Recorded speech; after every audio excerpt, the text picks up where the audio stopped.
tonight's a big one. We've got latest news, of course, you'd expect that, and we've got a hell of a debate. I mean, if you're a Doctor Who fan, which of course you are, it's like an existential question.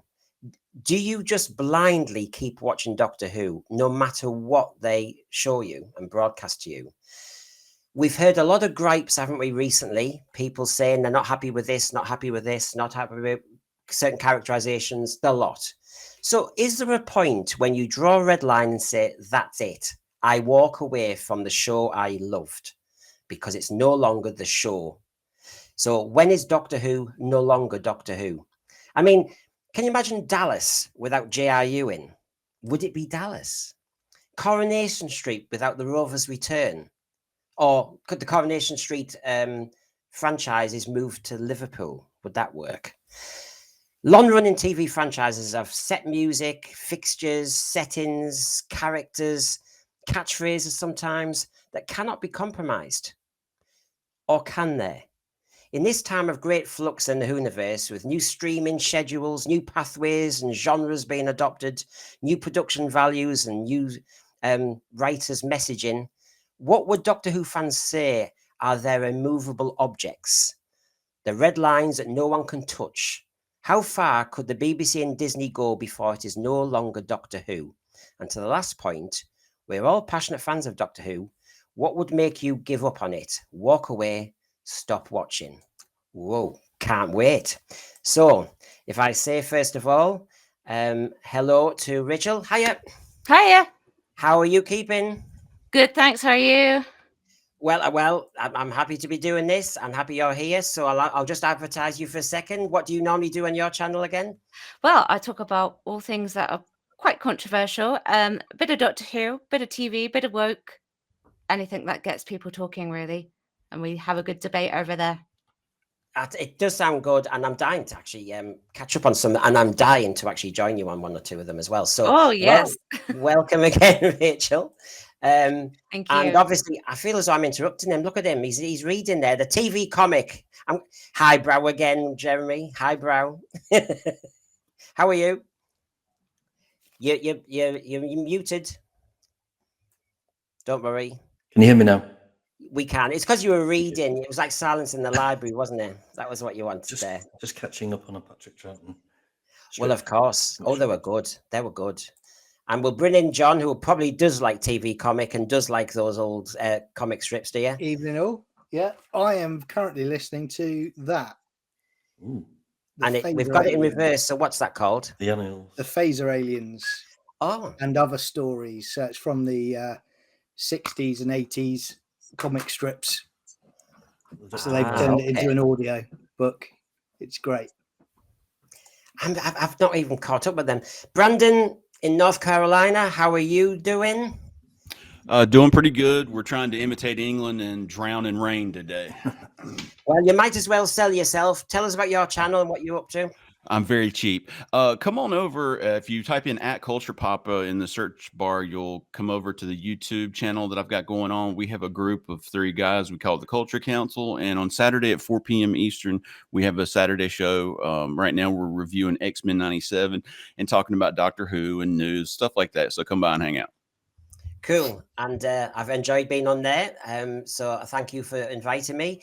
And the last on our Sunday show today is Timescales. How are you keeping? Hey, good morning, everybody. Good morning. Do you want to give a shout out to your channel, Timescales? Sure. Yeah. If you just go to YouTube and type in the Timescales, I have a whole bunch of interviews with people in arts and performing arts. It's a study on the shared traits of people, which is very heavy on Doctor Who. Very heavy. And we did our first simulcast the other day, didn't we? Yeah, we sure did. That was awesome. And it worked. And I'm really surprised at how easy it was for us to set that up and get it working. And thank you for coming downstairs to your studio in your nightgown at 2 o'clock in the morning to help me set that up. I know. These time zones, these pesky time zones. Right. Well, I've assembled the esteemed panel tonight to discuss the existential topic. There it is. What would stop you watching Doctor Who? I mean, come on, it must have crossed your minds. Now, the first thing I want to do is let's get this right.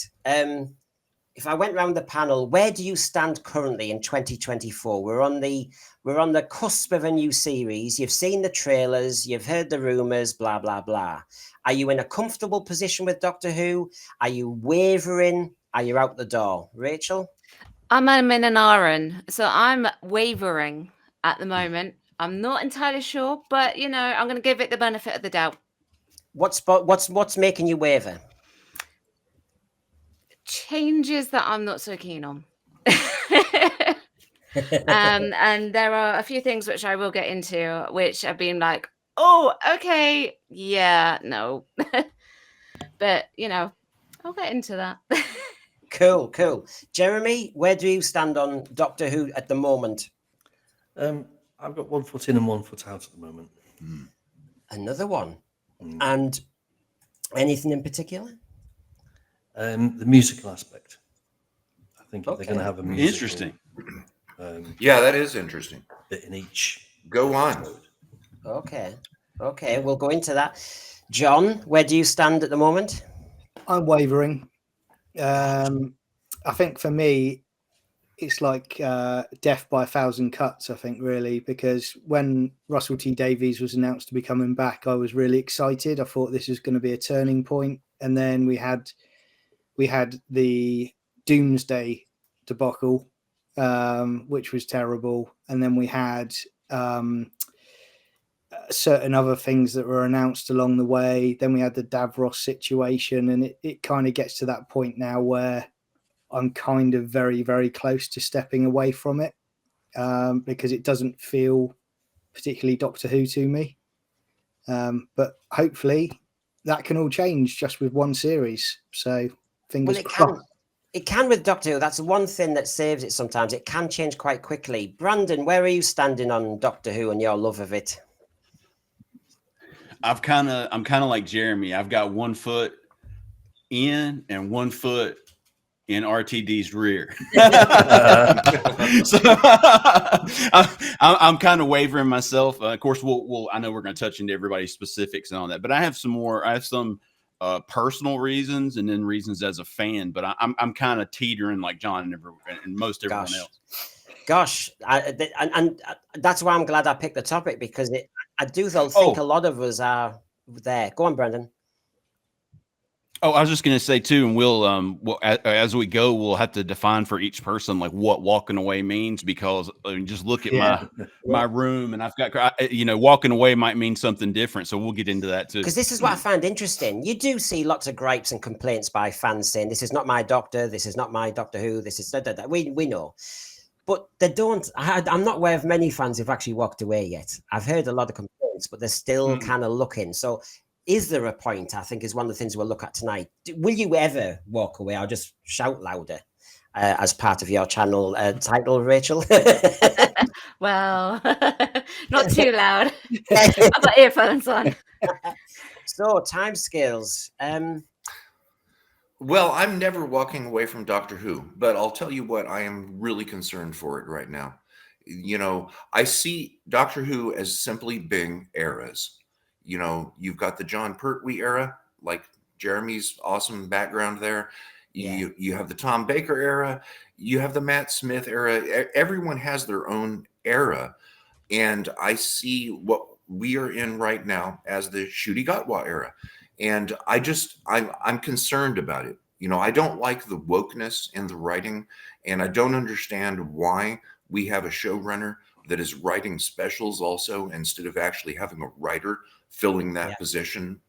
So yeah, I'm never walking away from it. I'm hopeful. I've got my fingers crossed. I hope Disney doesn't screw it up. Okay, well, we've gone around the panel. I'm with you all on this one. I said the sense free is not about being an echo chamber, but I sense there's an awful lot of fans in this kind of position. Is there anything, before we move much further with this debate, if I went around the panel again, I'll just shout out. When you saw the trailer, were you more fearful or more excited after seeing it? I was neither excited nor fearful.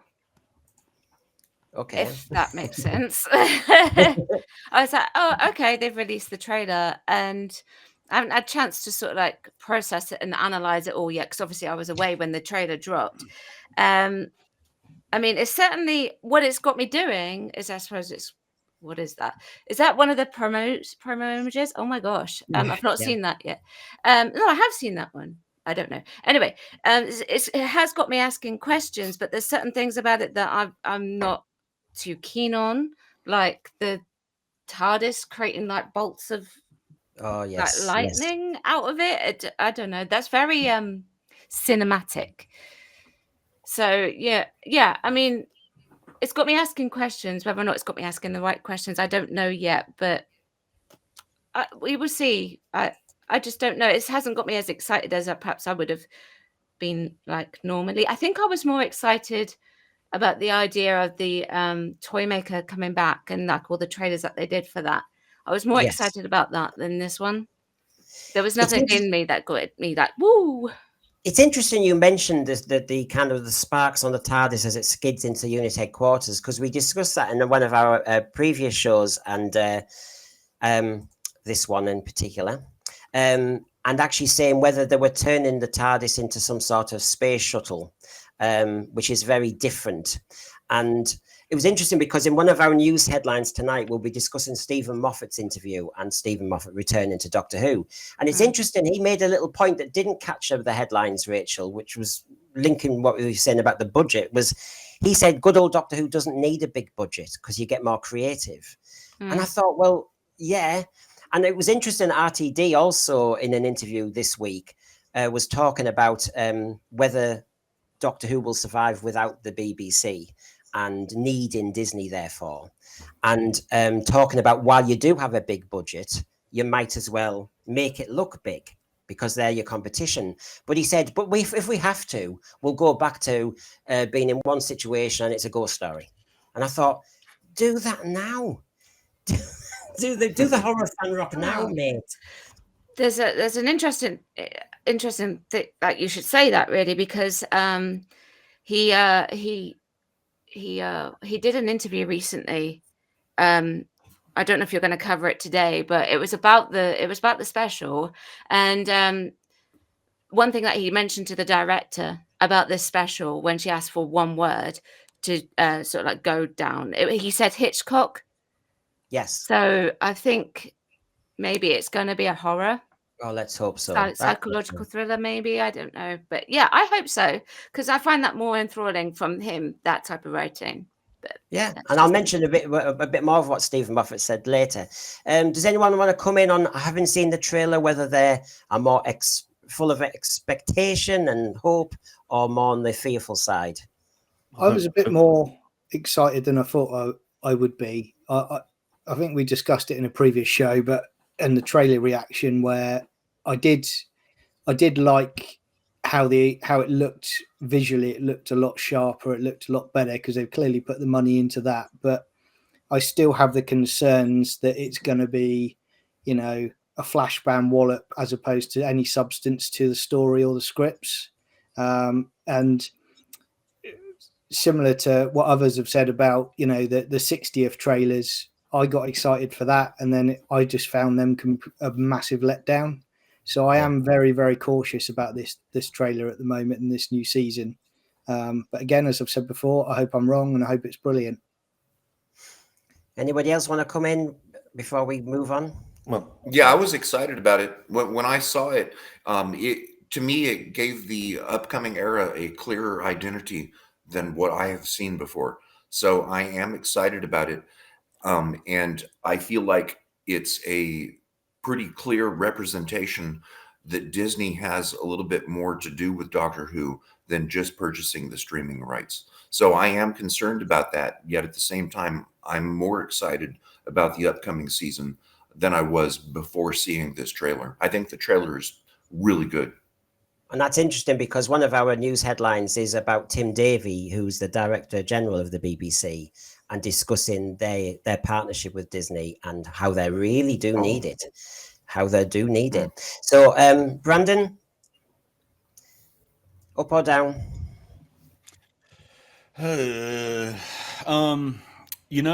I've reached that point where I got more excited about talking to you guys about it after they come out than I am for the actual episode. And I mean that. So, and actually people like, well, everybody really, but especially Scales and Brendan, they kind of got me to thinking about putting more. I mean, I'm still going to be honest. And if it ends up being negative or abrasive, you don't like it, whatever, but I'm much more conscious about, even if it sucks, I'm not going to have a bad experience with it. I'll turn it into a good. We'll all hang out, have fun, laugh about it. You know what I mean? But the trailer, just like I said on that other thing we did, lots of razzle dazzle, and I'm scared there'll be no substance. Yeah. And Jeremy, to wrap up on expectation versus fear. Well, one hopes that it's going to be good. It's coming from Russell T Davis, but considering the 4 specials that we've had, I don't know. I think the jury's still out on that. Well, if it's great, fine. I don't have a problem. Well, let's get into this debate then regarding, just to remind everybody, in essence, it's what would stop you watching Doctor Who, but I'll break it down into its various components to see where you all stand on this one. So, which elements of Doctor Who, the programme, are non-negotiable to you as a fan? They cannot tamper with, they cannot touch. So, for example, if I said, I remember the fuss in the 1980s when John Nathan Turner, just trying to be getting publicity, mentioned that the the chameleon circuit might work and it'll never be a police box again. And the media went mad and so did the fans. We also had, when Tom Baker left, the moment when they said Joanna Lumley might be the Doctor and it might be a woman. Shock horror, that one. I know that ship has sailed, but, should it have sailed? I don't know. The Davros retcon recently, the Timeless Child, of course. The loss of certain British elements. I'm just throwing a few in there, and there could be anything else. So basically, Rachel. Wow. I'm really depressed right now. I'm just sitting here like sinking lower and lower. It's therapy now, isn't it? Yeah, that's not normally our MO, is it? We normally have people cheat up. So Rachel, what's non-negotiable? For me, it would be, and this has kind of happened already, it would be changing the Daleks. They've already changed Davros, which I wasn't pleased about. Now, okay, maybe there's some alternate timelines going on here, but I didn't buy this whole this is offensive to people with disabilities. But if they change the Daleks too much to that humanoid version of the Dalek that we had, I think it was in Daleks of Manhattan. Oh yeah. Was it that one? Right. Now that was just one person, and it was kind of cool, but it wasn't a Dalek. It wasn't reminiscent of my childhood of me going, I am a Dalek. I've told you about that before. And if they change that, I'm not going to be pleased. I wasn't happy about Davros being changed. So I'm not going to be pleased if they change the Daleks. And I will be like, nope, done. Non-negotiable. It's interesting because that is a big one, isn't it, Rachel?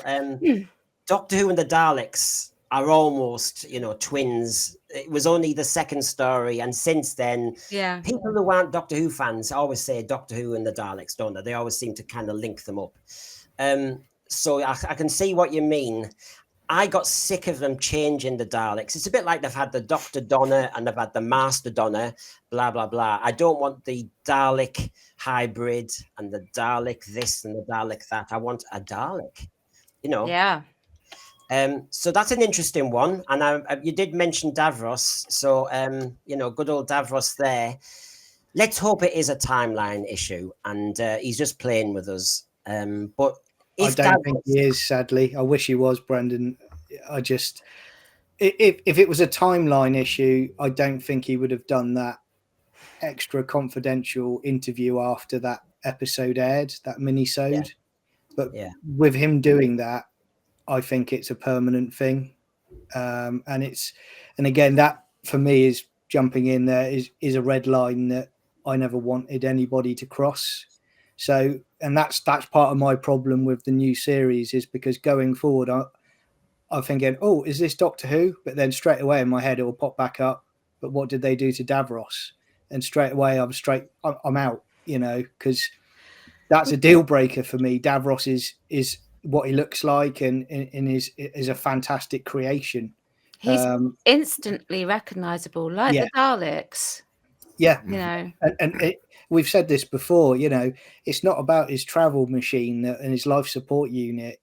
He's just an evil genius that all he wants to do yeah. is survive to see his Daleks conquer the entire universe and him to be the supreme ruler. You know, that's what he wants, isn't it? You know, so.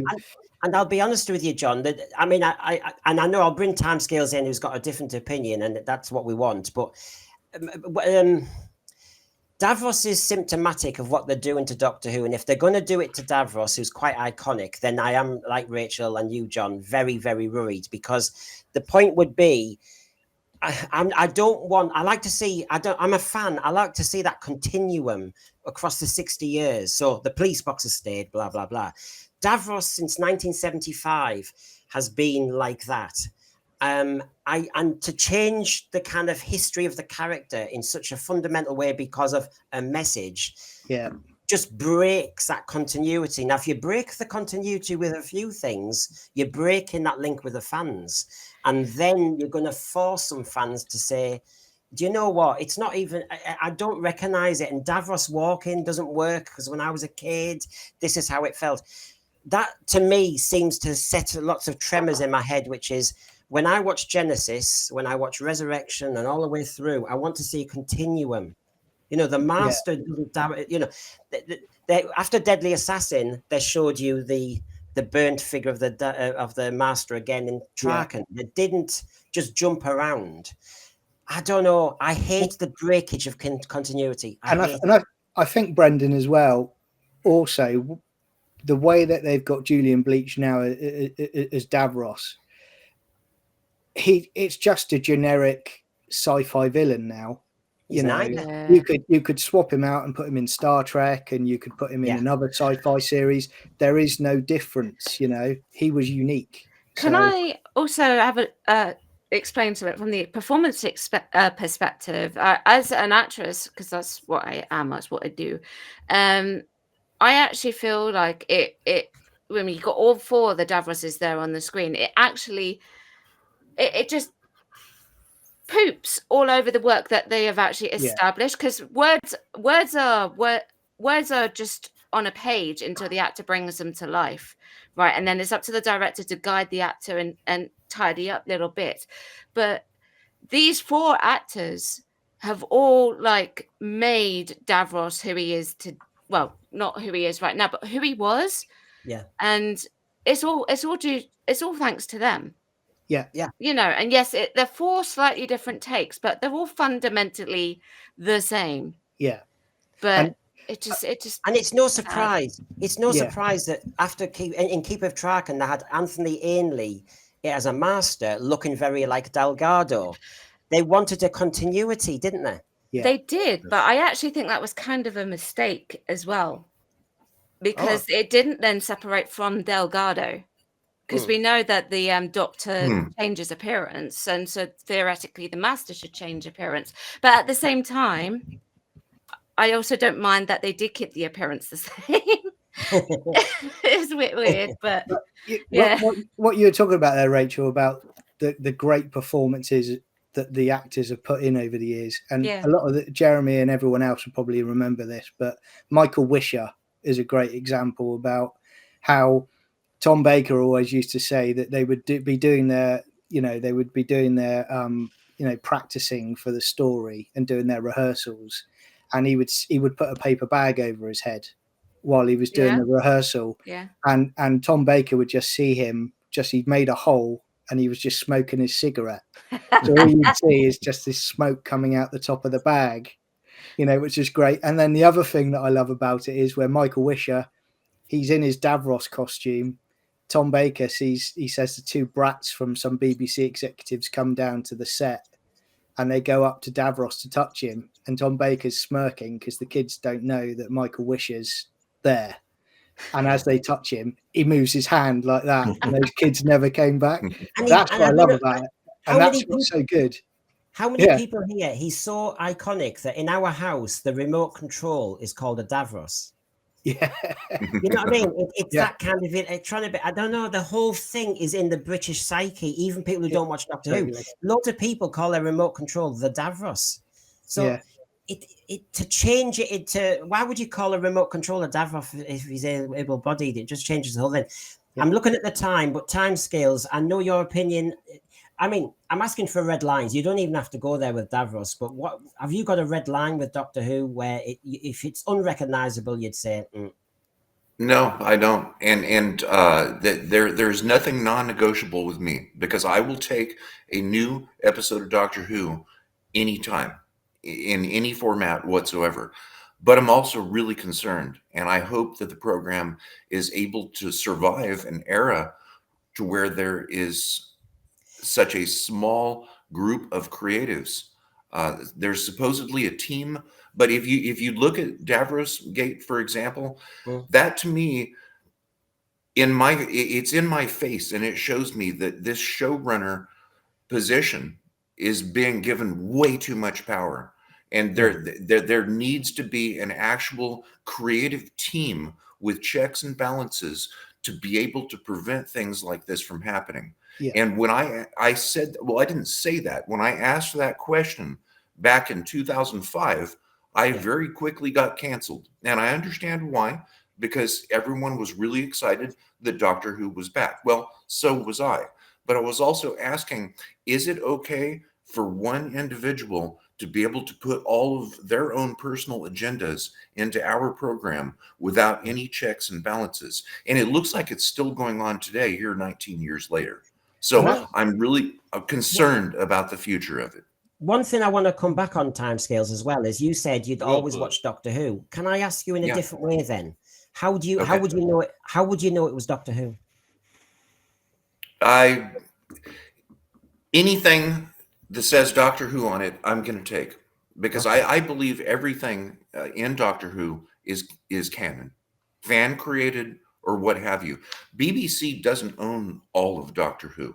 I think the Terry Nation estate owns the Daleks, or they did, or something like that. Somebody else, a family, owns the rights to the Brigadier. So therefore, BBC doesn't really have Doctor Who canon down.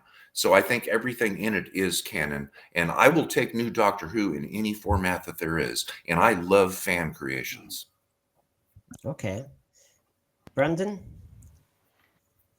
have you got a red line? Have you We got a don't red have- line? Oh, I'm sorry. I was just sitting here thinking we don't have kings here. There you go. You know, I know we're limited before we go to the next part, but something I would say is, in some ways, I may have just come to the realization that in a lot of ways I've already checked out.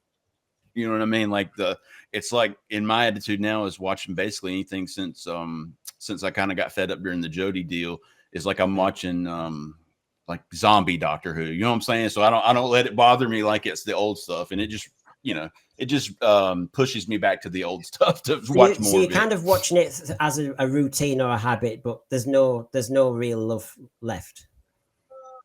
Well, no, not just that. Well, I have, for me, in my own personal code or morals or whatnot, I've got to at least watch the first episode and give it a chance. I mean, I'll probably watch the whole thing. I'm sure I will, but I'm still giving it a chance. I haven't written it off. You know what I mean?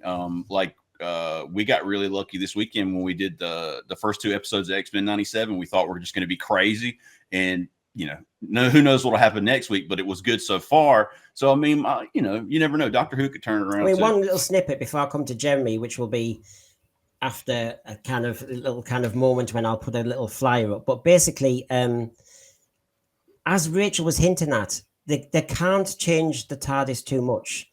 If it becomes something very different or something very big budget Americanized, so it just starts to become something else, I will start to kind of look at the exit door, because that was there since 1963. It's the Totters Yard. Sorry, it's just that's how it was.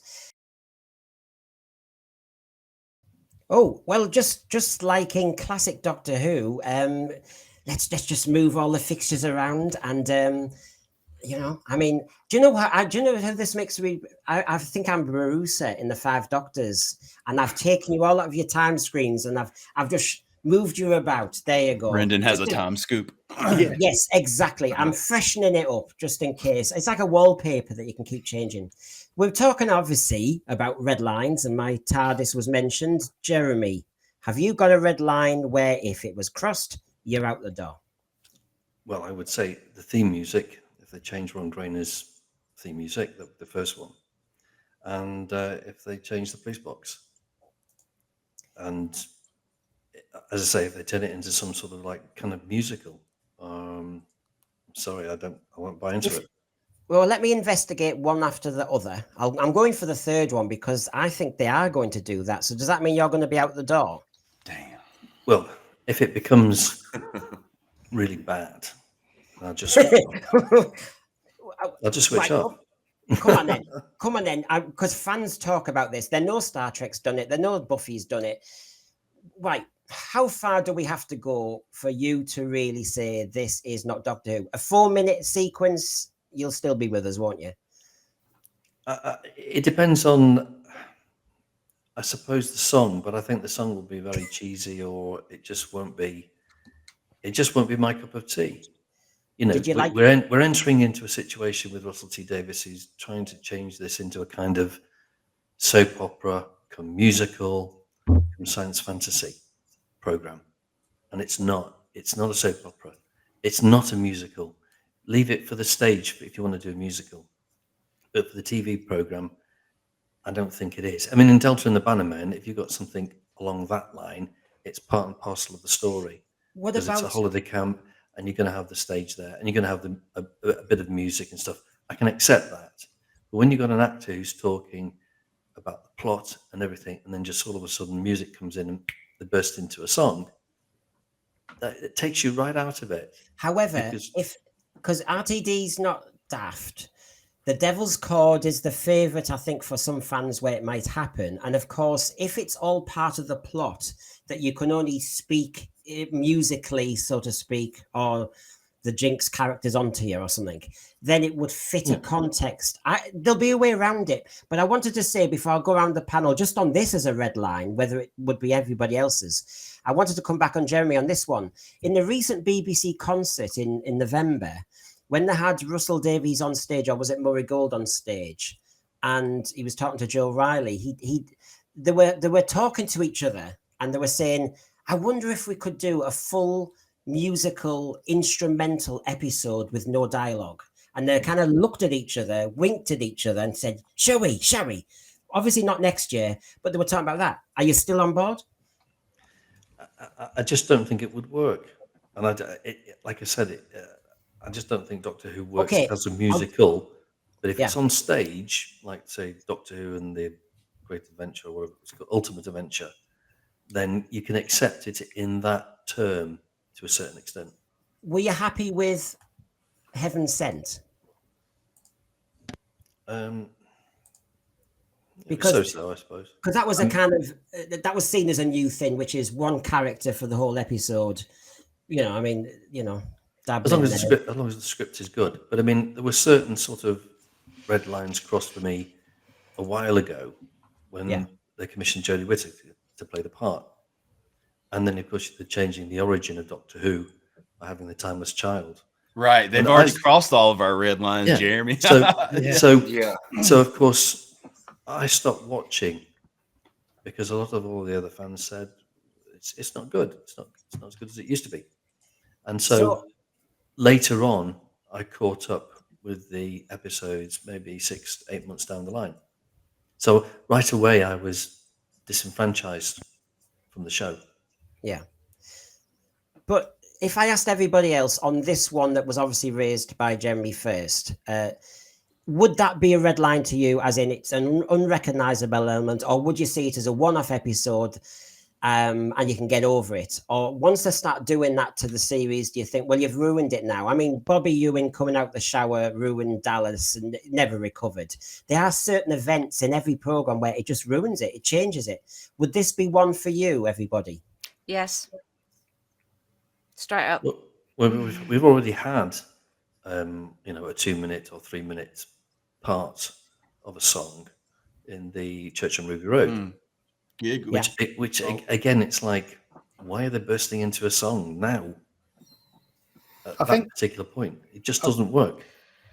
I think Jeremy's right, and I think my view on it is, for me, this is where Doctor Who, or the people creating Doctor Who now, they just aren't coming up with groundbreaking new ideas for stories. And the reason I say that is because they're not doing anything different to any other kind of IP now. So, like you were just saying a few minutes ago, Brendan, you know, Star Trek did a musical, Buffy's done a musical, and it's kind of like, oh, it's trendy to do a musical, so we'll do a musical.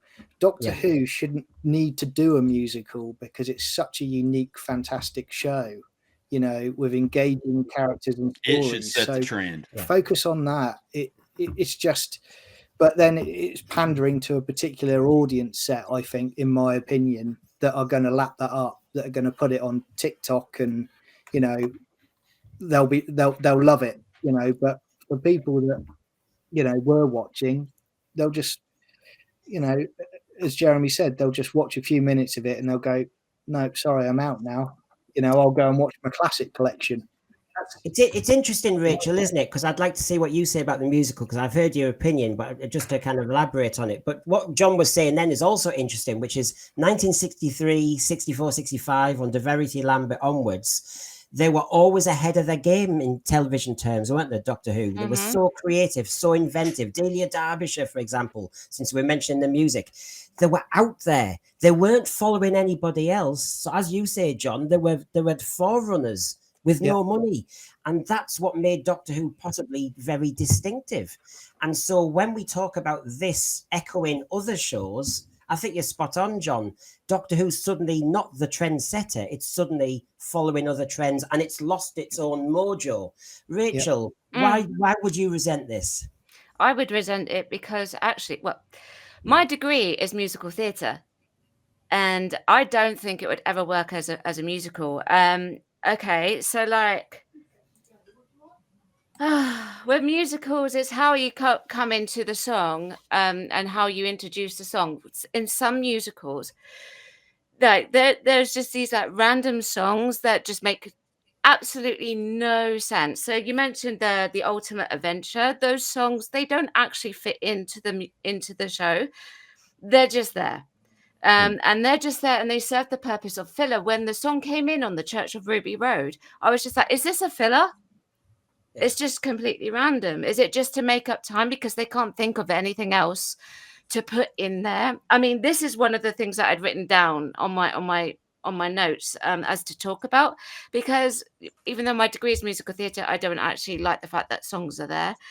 Now, with how you do it, Doctor Who and the Pirates is a better example of how you would actually do it, because there is a moral behind it, and there is actually a reason to have the songs there, so to speak, if they were trying to try out with a musical episodes. If you don't know what Doctor Who and the Pirates is, it's the big Finnish audio drama of it, and it kind of works.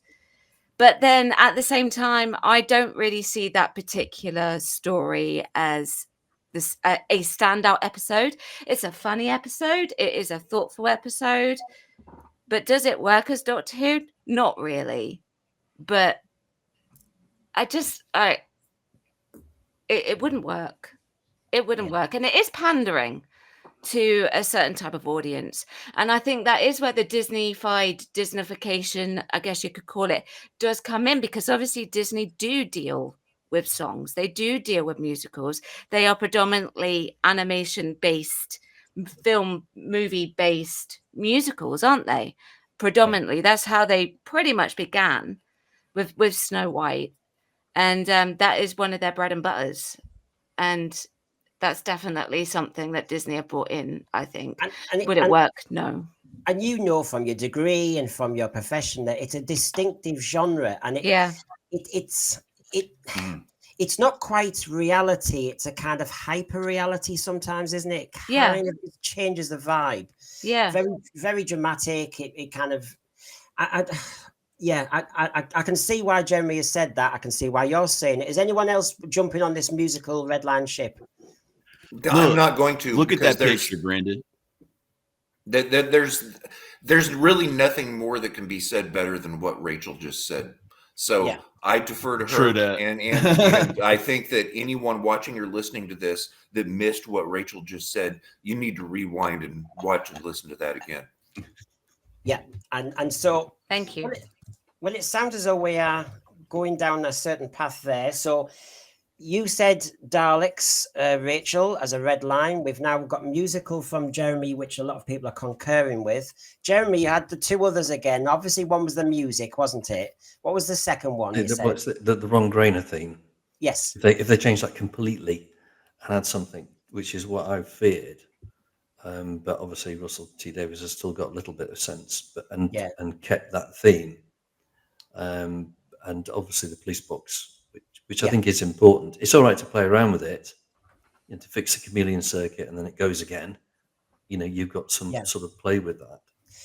But how far do we? It was the first thing Rachel mentioned when she elaborated earlier, which is the change in. Yes, it's staying a police box, I dare say, but it's a police box. The interior is completely different, and then the police box, the way it even flies, is different. Now, I know I wouldn't walk away just because of that, but I can see again the way they're doing it, with the way it landed at unit headquarters and the way it's smashing into things now, and the way it was skateboarded in Wild Blue Yonder. I'm starting to see this kind of, it's a gimmick. It's becoming, I don't know, it's a bit like Back to the Future. It's a kind of flying skateboard. I'm just starting to think this is becoming Hollywood Doctor Who. I'm starting to compare it to the sonic screwdriver, because the sonic screwdriver for me is one of the worst plot devices of Doctor Who. Yes. Yeah. At the moment it is, Yeah, at the moment. I love it, but I agree. I agree so much, but I still love the sonic screwdriver. But you're completely right. Right. We'll just sonic that. Themselves out of so The many best thing about situations. Wild Blue Yonder was when they actually put, when David Tennant put the Sonic into the TARDIS, and right, Sonic is gone out of the plot. I was like, yes. Somebody had to come up with a real solution. I think they're going to have more of a, because we talked about this in the trailer, and I said about, the fact that I don't like the TARDIS crashing in. What's lovely about the TARDIS is the fact it's unique to any other spaceship in sci-fi, whereby it materializes and dematerializes. Yeah. It's bigger on the inside than on the outside, and it's just a beautiful creation. Now I'm worried on one element that more and more you're going to see them flying it like a spaceship in any other sci-fi series, which seems to be more of a common thing happening.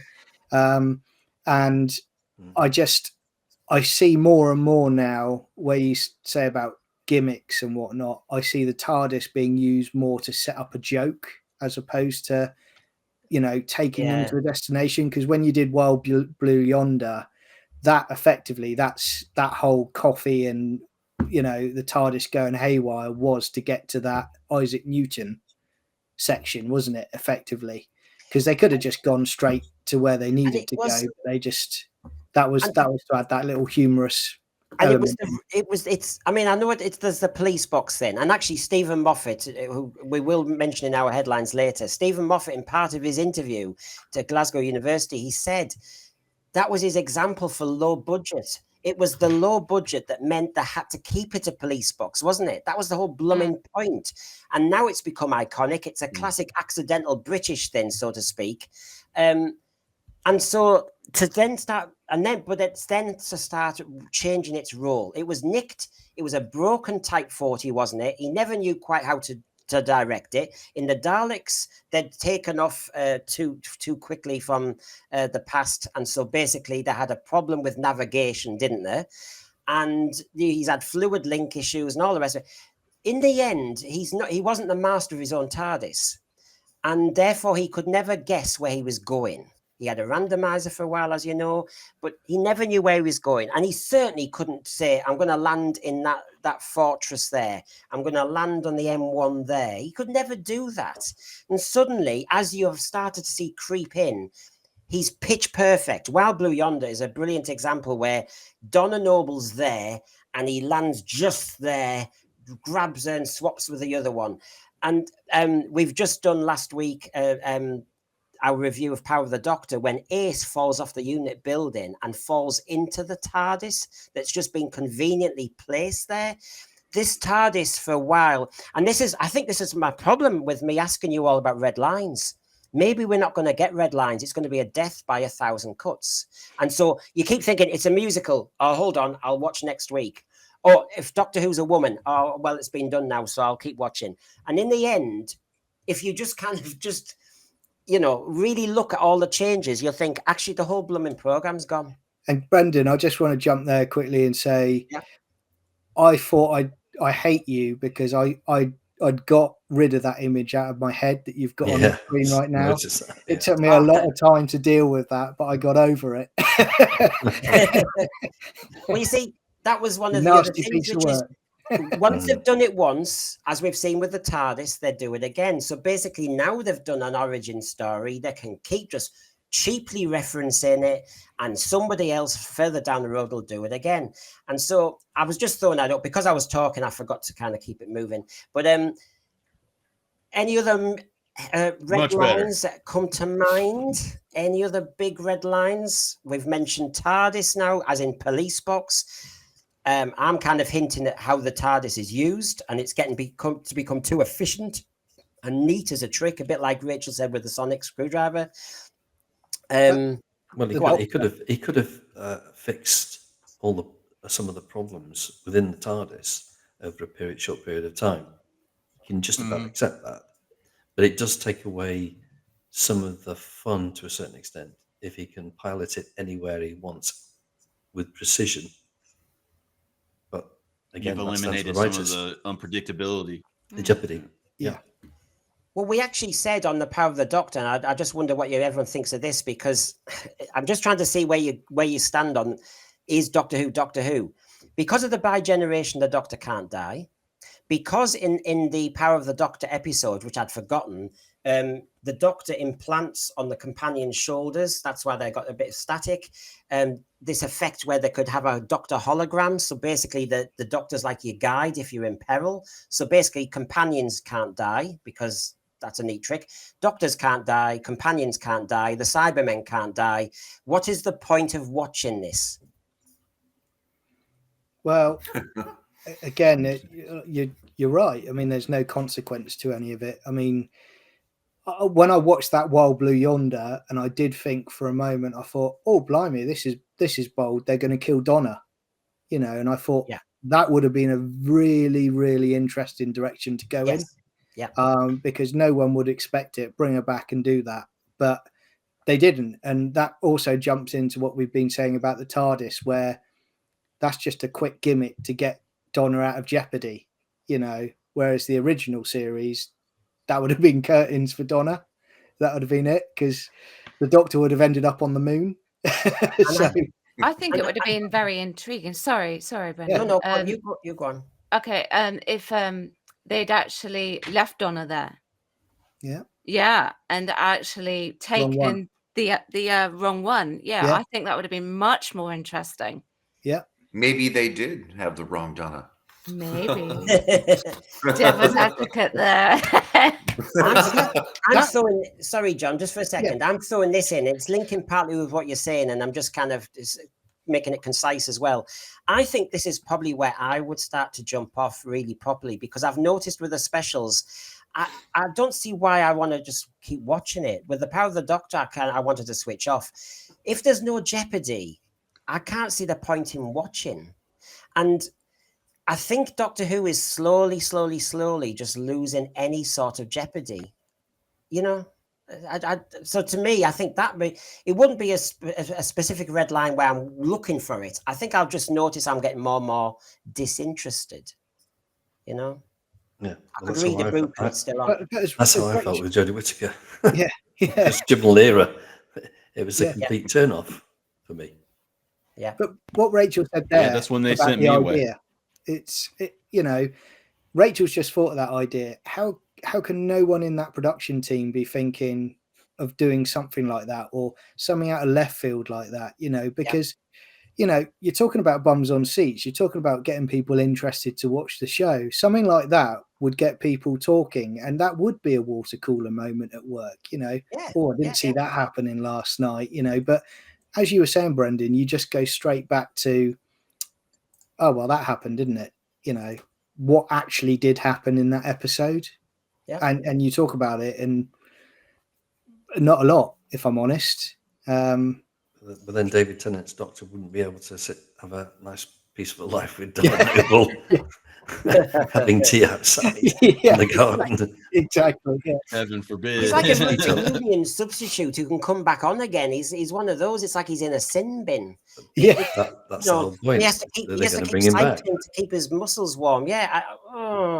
But I think with this, when you were just saying, Jeremy, I'd throw in there about the Tennant Doctor as well, is you've still got to have, although you can change things, you've still got to have some rules in that universe.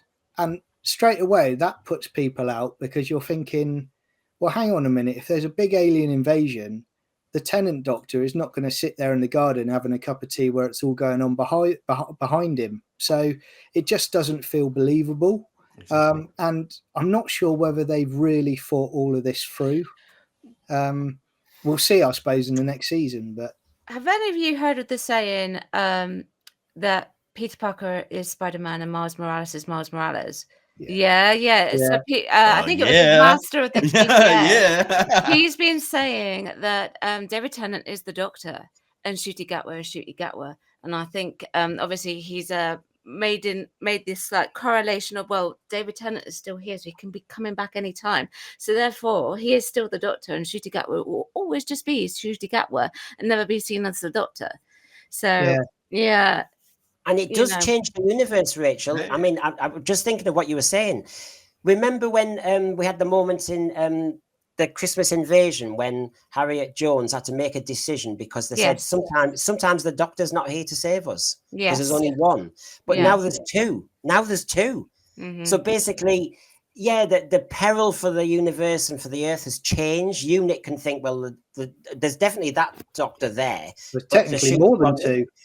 Yes, so it's interesting, Rachel. The more we go down this path, the more it's kind of he's just on hand, like Red Adair used to be for the oil rigs in the 70s. I mean, it's just like, well, it's like Legopolis. It's like the Fourth Doctor falls from that radio telescope now.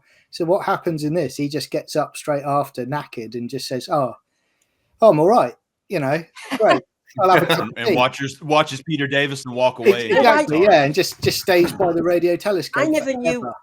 I never knew when you retcon it. You think poor Tom Baker, he fell from that height, but Jodie Whittaker falls from space and she's fine. So how the hell that no consistency. So has anybody else got a red line or something that would really concern them? So far I've got Daleks. If it went musical, no Jeopardy, the police box, anything else? The music, sorry. The Doctor. Now, the Doctor obviously will always be in it. So if you elaborate, John, what do you mean by if the... I suppose more characteristics, because the more and more it goes on, I start, and I've touched on this before, but I start seeing less of the Doctor as a character, and I just see a generic actor who is doing a proxy for RTD. Like I say, the trailer the other day was, what was it? Give me the loving or something he says as well. And I'm just like, why? It's not Hollyoaks. Sorry for people in the US. That was a 90s kids soap. I just think the more it goes on, the more the Doctor's losing that otherworldly, eccentric alien being character, and he's more just, I've said before, it's just you walk into a pub and you see him, he's like any other person in that pub. That's my view, and I hope I'm wrong. I hope that changes, but it seems to be going that way. I think a lot of that's also to do with the writing as well, isn't it? Definitely. I think they need to bring in some of the Big Finish team to start writing the episodes too. And then you've got to start sounding more like the Doctor. Yeah, exactly. The problem with Big Finish, though, it's getting more that way as well. Early Big Finish. And that's why early Big Finish, early Big Finish, yes. But that's why I stopped buying those. So when I've written down the Doctor's character becoming really very human, as a red line, so to speak, emotionally involved, blah blah blah. How far are we going into the woke territory and the message that we know the message is in there already? It's just that how far can we accept this? You mentioned Hollyoaks, which was intriguing, really. It's not just 90s, it's still on. And as you know, there's a very controversial storyline at the moment with a trans. That's why Yeah. I knew what it was. We watched Yeah. that clip on Culture Council. And as Yeah, you know, yeah. it's a trans kid, and the way they're being almost groomed is Yeah. is really controversial. And so, how far can we allow that to be infecting the Doctor Who franchise, where you just go, oh, I've had enough? And like I said, I always tell the anecdote. I was at the bus stop the other day in the village, and I had 3 people. Sorry, it's when the Star Beast had been on, and they weren't Doctor Who fans. They were just waffling on about life. And they said, did you see Doctor Who the other night? And they said the moment the pronouns thing happened, they all switched off. And I wasn't asking them. And they all mentioned that. And I thought, do you know what? People are turning off. They've got a red line. They don't want to hear that. So I'm just mentioning what John, you've said about the Doctor character being compromised. And I'm pushing in this. Is the message a concern, or is it just part of the fad of media? It's a concern. And I think this, to me, speaks of, and it's not just the Doctor Who production, it's other production companies around the world.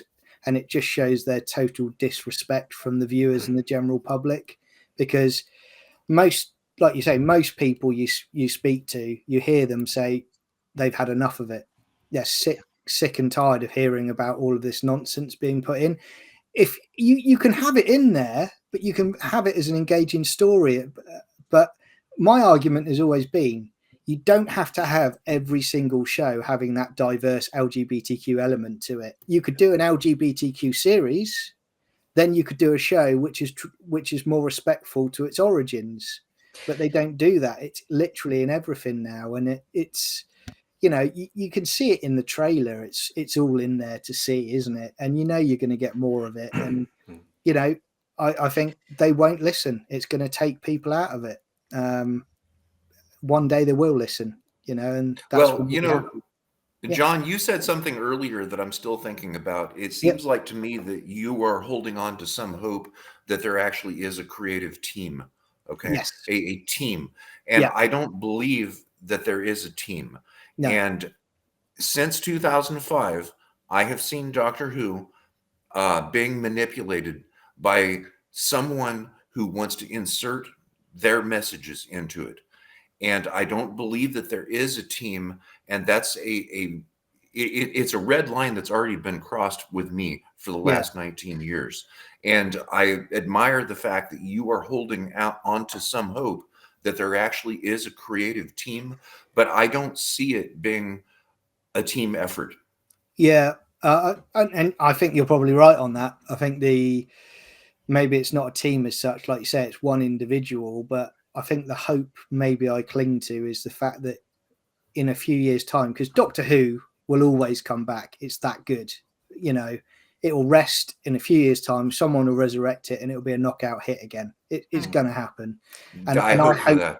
Yeah, and I hope for those days that someone comes in that respects the source material. And I hope from this era, people learn high up in these production companies that you actually need proper custodians of these IPs, that they will look after it and respect it so that lines aren't crossed. And I think that will be a learning point, I hope, in years to come, where they say someone is sat there and says, no, that goes against the core of the show, we're not doing it. And that's not just Doctor Who, that's Star Trek, that's Star Wars. Yeah, exactly. And you know, that's the only way they will truly become knockouts again. So we're just going to go for a quick advert. Please subscribe, like, you know, click on your notifications. We'll be back in a second after the advert. I haven't asked you, Brandon, for a while. You must have a red line, do you? Yes, Brendan, I believe I do. Yeah, well, there you go. Ding, ding, ding. While I was making that advert, I got a few. It dawned on me. I just want to tell you guys a story, and I won't go on too long. But and I'll try to cut it down as much as possible. But it's a lot of it has got to do like what we were talking about with the message. So I just want to tell you an experience, and that would probably tell you where my head's at. So you got Power of the Doctor, Tenet comes back. You know that in a year that we're getting RTD, or comes out, RTD's coming back, David Tennant's coming back. And so I figured the entire year of 23, I'm doing the year of Who. So I bought all the novels and watched all the episodes and like watched everything, got ready. I was like, oh, this will be sweet, man. And you get to the premiere of the Star Beast and you sit down, and the first thing they do is start hitting you over the head with like the pronouns and the stuff. And I think I'm cool with everybody. I love everybody. I don't really care what you do, but it's more about like the thing that I realized in that moment was that I wasn't really watching Doctor Who. I was watching a message dressed up as Doctor. And so at that point, I kind of checked out there. So it is the message. How far does the message have Yeah, and just well, you see, I'm sorry. My thing is because the message. How much further could it go? I'm scared to see. We're going to find out. And that's the other thing that really kind of makes me mad is like, RTD, your whole job is to get people to want to watch, right? And I mean, you brought this thing back. I mean, and that was in my mind. Like I remember that whole year telling my wife, like, well, I've read these rumors that this might be in there, that might be in there, but RTD wouldn't do anything to hurt the shit. You know what I mean? Wrong. And so like it just all came crashing down on me watching the Star Beast, and I thought, well, at this point forward, like, I hope, just like John, like I watch it still because I love the stuff and I want it to get better, just like John and Scale said.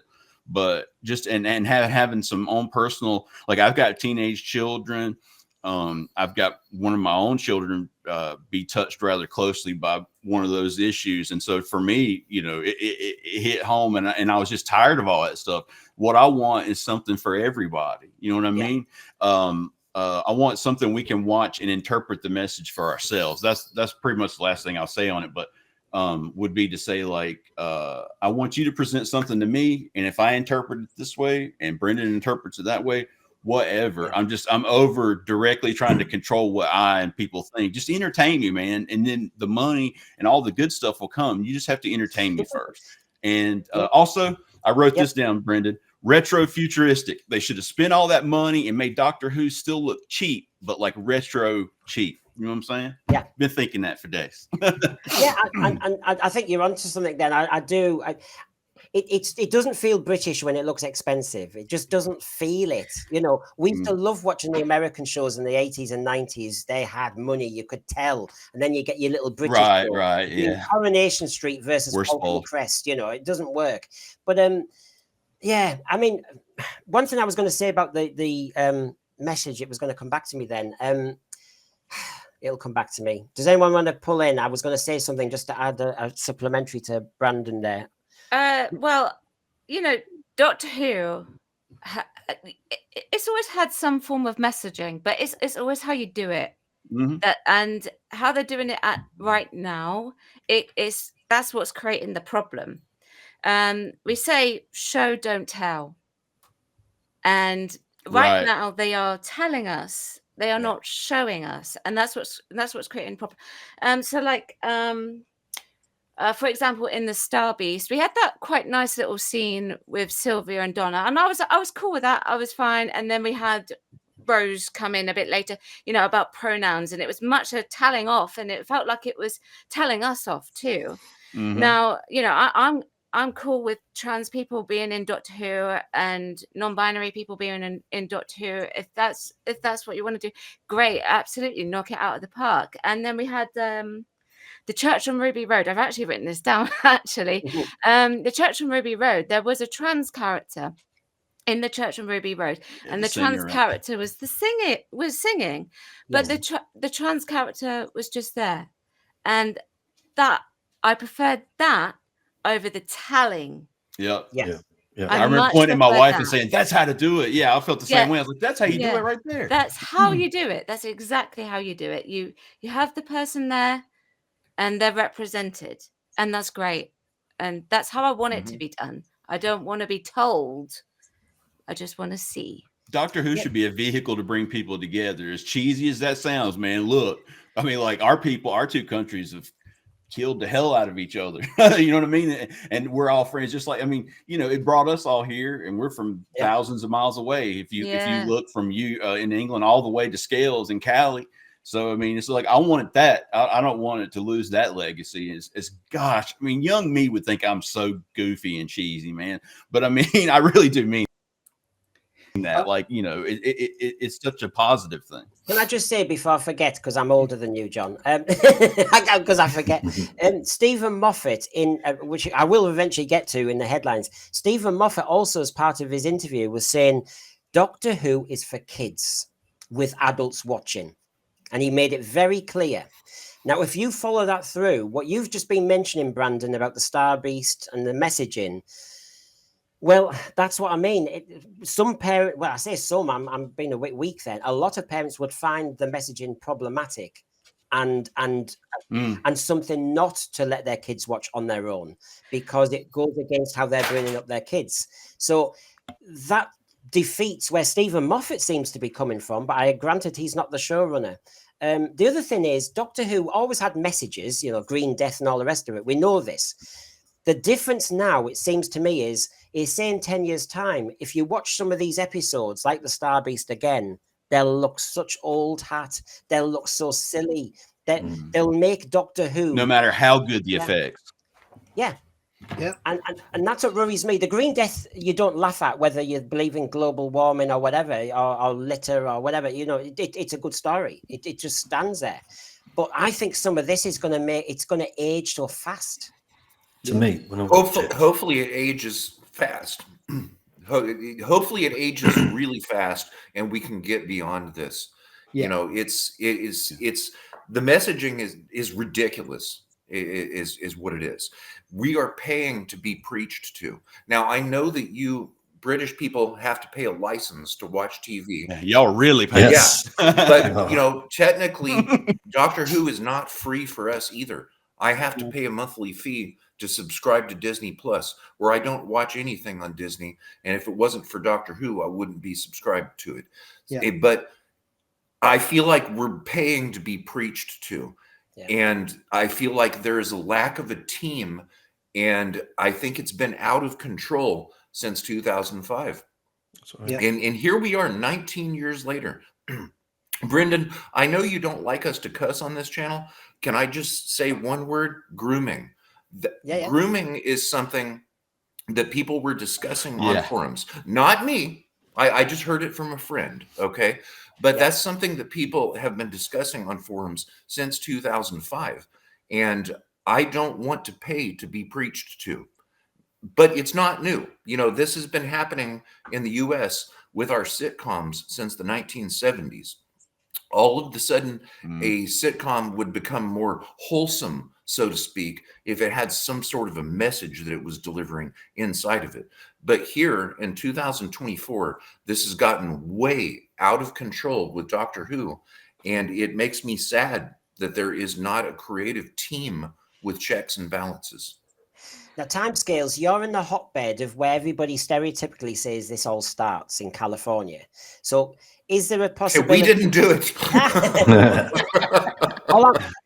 There's nothing Americans can't screw up. We didn't do it, man. What I'm asking, timescales, is there anything else coming down the road that you've seen in California in this sort of messaging in the media and in the way everybody's talking? Is there anything else coming after the trans debate?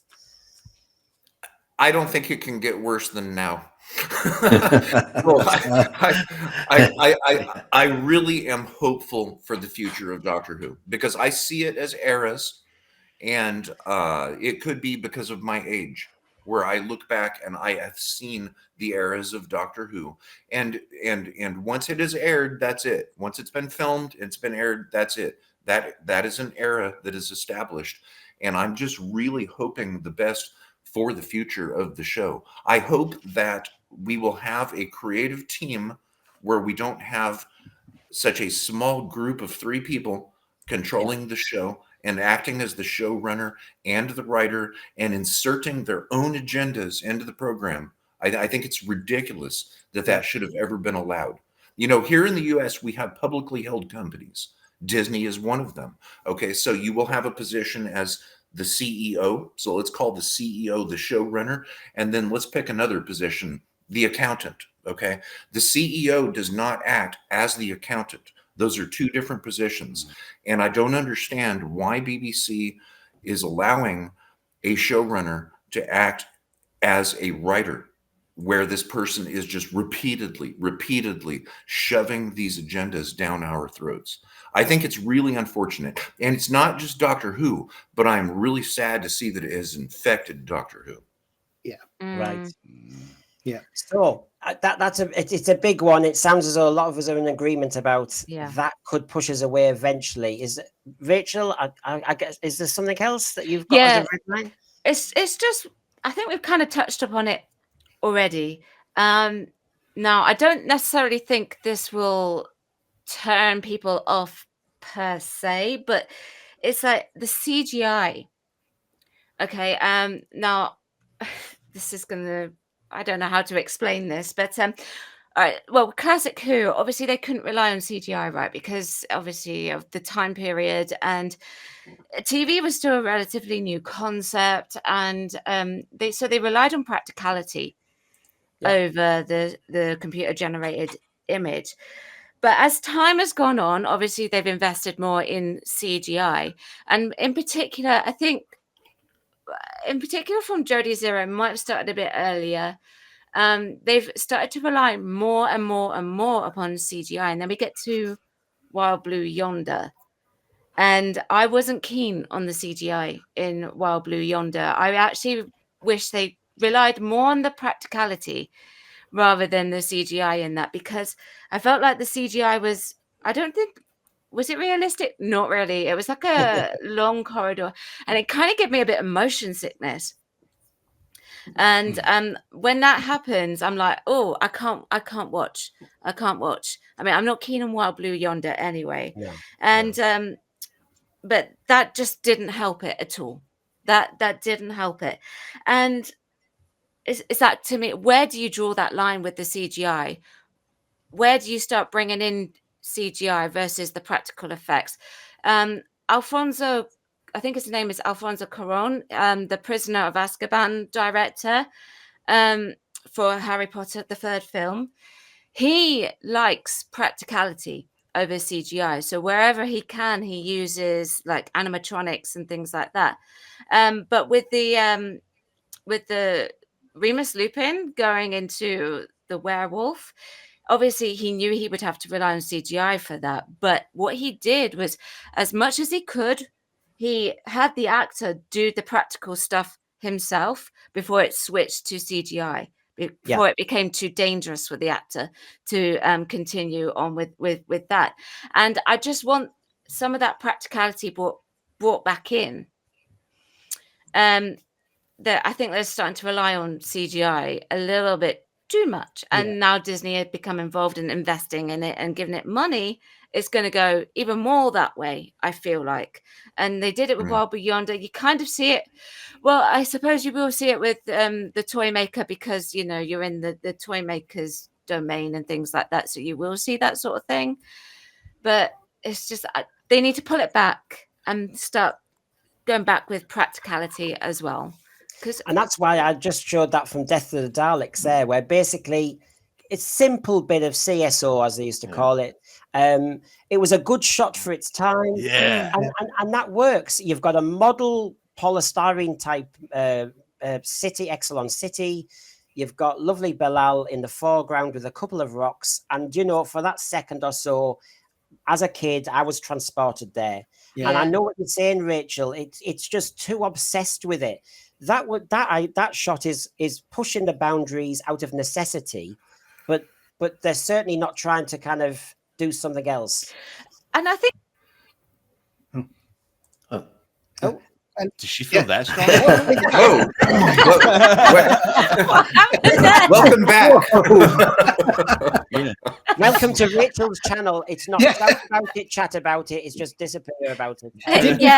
Just disappear about it. What was I going to say?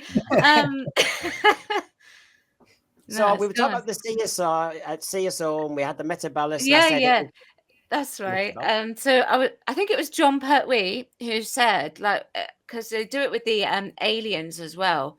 They use CGI for the aliens. He said he actually much prefers, I think it was John Pertwee, the where you can see the eyes, Yeah. because you can Draconians. relate to it. You've got Mm. something to react to, and of course, actors react. That's how you become a good actor. And it's better that way. But also, there's a connection, and there'll be a connection there for the audience too. You don't always get that with CGI. And I think Rachel's spot on there, because one of the worst sins I find in Hollywood in the last 20 odd years is the advancement of CGI compared to practical effects. And to give you an example, in my opinion, that isn't Doctor Who related, is the last Indiana Jones movie bombed, and the one before it. And why do people love the original three? Because it was practical effects and it was great. Now you know that it's just CGI, and they're stood in a room doing those, not doing any practical effects whatsoever. And Rachel's right. Disney, I think they've invested. I think it's called the Vault or something like that they use for Star Wars. And you see it now, and you see that most of their episodes are on Tatooine now, because it seems to be that's the one they walk along. Yeah, it's like a big panorama. Yeah. Yeah, and I think Disney are going to have access, are going to be giving Doctor Who access to that now. I really do, and I think that's going to play a major part going forward. And this was part of what made it Doctor. Look at it. This is what made Doctor Who Doctor Who, wasn't it? Just rewatch this. Yeah. You know, and especially the Action Man tank in the foreground. At one It's great. Oh God, yeah. that forced perspective on the little toy tank. Yeah, and I think there's a love that stuff, moment man. when Sarah Jane Love is that apparently held, and it's like a rag doll, isn't it? It's not. Yeah. It's not. Yeah. Yeah, it is. Yeah, it's like a little kid's doll. Yeah. But again, it's the Oh, scripts, man, I isn't love it? it. I'm on- It's the scripts. They're so engaging. Yes. You can watch Robot again and again and again because it is that good. I really love it. Tom is fantastic in it. But now it's the scripts that are missing. You know, you can have all the effects in the world, but it's While we're talking about the big budget and the effects that Rachel brought up as a kind of red line about going too far, can everybody remember Warrior's Gate? Yeah. Season 18 with Tom Baker, Lalla Ward, with is it the Tharrells? And it was that gate. Yeah, vaguely. Yeah. Vaguely. Yeah. That used an awful lot of CSO, didn't it? And sometimes it was almost a photograph of a garden backdrop. And they would, and you can tell when they put them in there. and I have to say, every kid watching it at that point knew it was CSO, but it wasn't a problem. Even me as a little kid watching Robot could tell that was pushing it to the boundary. You know, I could tell. What about Invasion of the Dinosaurs? The dinosaur one. I went with that. I just think sometimes, and as I said earlier, didn't I, Rachel? In one of the interviews, Russell Davies was basically saying, while you've got the big budget, you need to show the big budget. And I'm not sure.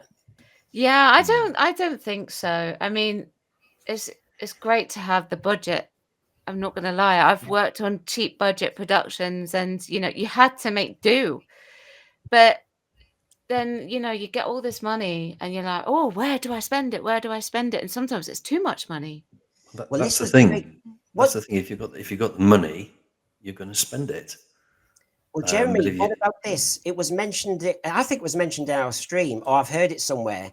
It may be timescales. I cannot remember. But basically, instead of 8 episodes lavishly produced, with that big budget, Rachel and Jeremy, we could have maybe 16 episodes, but looking a bit cheaper. Yeah, it's a good point. Yeah. It's a good point, but I also wonder, why is Russell T Davies making these statements? Is he speaking for himself, or is he speaking on behalf of a team? I think that's a valid question. Yeah.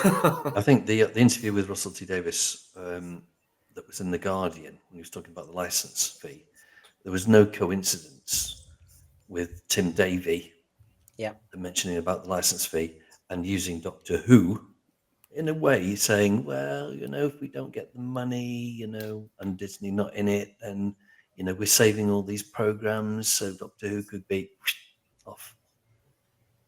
So I also find it interesting that not BBC, Disney decided to invest with currently all the abysmal failures at the box office going on at the moment. That's a huge Makes move. no sense, does it? It's because they're desperate. Makes no It's Yeah. sense. they because need content. They need Disney content. Plus, Iger's in a proxy fight at the moment. Yeah. And he wants to make Disney Plus to be a success.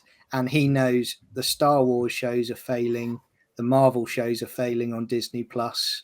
People aren't engaging with them. So they thought, what else People can don't we know get? how much money It's they've because- lost, do they? Yeah, Doctor Who, that's what he's thinking. Oh, Yeah. well, all the people who speak to him are saying, well, why don't we get Doctor Who? Bring Doctor Who in. the mistake that Um, he's made is he's conditioned people to wait for things to, well, not Iger himself, Yeah. but they've conditioned, Disney have conditioned people to wait for it to come out on Disney Plus. Yeah, Yeah. that's part of it as well. That's the part of the Absolutely. problem. So he thinks that Doctor Who could save it. Yeah. I'm the Doctor, and I save streaming services. That would be a storyline and a half if he did that, wouldn't it? Peter Capaldi returns. It might work. I- It might. At this point, if I was them, I'd be willing to try about anything. What they don't realize is all they have to do is go back and look at the blueprint from 66 to 89 and try to maybe rekindle some of that magic with a little flavor of the new that Exactly. brought people to That's all they have to do. That's all they have to do. And they Have I missed anything out from our red lines while Jeremy's talking there? Police box, musical, Daleks, the theme tune, We Need Jeopardy, the message, musical, over-reliance on effects. Is there anything missing? It's whatever comes in the top order. So I suppose it'd be the police box, musical, theme tune, Yeah. possibly certainly the Daleks, even though they have been changed a little. There's going to be a messagey musical inside the police box with Daleks. And the And police no box Jeopardy. will be a piano. Amazing effects. And- yeah. I mean, just how Right. far can they go? Can you have a Dalek singing? Can you do a Hollywood big dance spectacular with lots of Cybermen? I mean, where do we go with this? Are you trying to wish these into existence? They might introduce tap dancing into the TARDIS. 'Cause there's a lot of metal in there now. Yeah, David Tennant with a soap opera, Doctor Who at Well, Home. Bonnie Langford's back, so anything's possible. Oh, Yeah. She's a triple threat, as we would say. yeah, yeah, she's a triple threat. I can't get Romana back, but I mean, I like Mel fine, but I can't get Romana or the Ronnie or any of those people. There's a theory that the Ronnie's coming back, though. Throw me a bone. Well, Yeah. I've said the Meddling Monk's coming back. I've said Jodie Whittaker's coming back. I've said everybody's coming back, and I'll be right on one of them. Everyone. The Daleks are not coming back. Yeah, God. No, Well, Daleks are overused. I think there's our debate for Easter Sunday. We've cheered you up over your cream eggs. You've probably dropped a few Easter eggs here. But yes, happy Easter. No, we'll go to the news now. But basically, yes, I think we've got a panel of very worried people about whether we will be able to continue watching our favourite show. Join us in a moment for the news.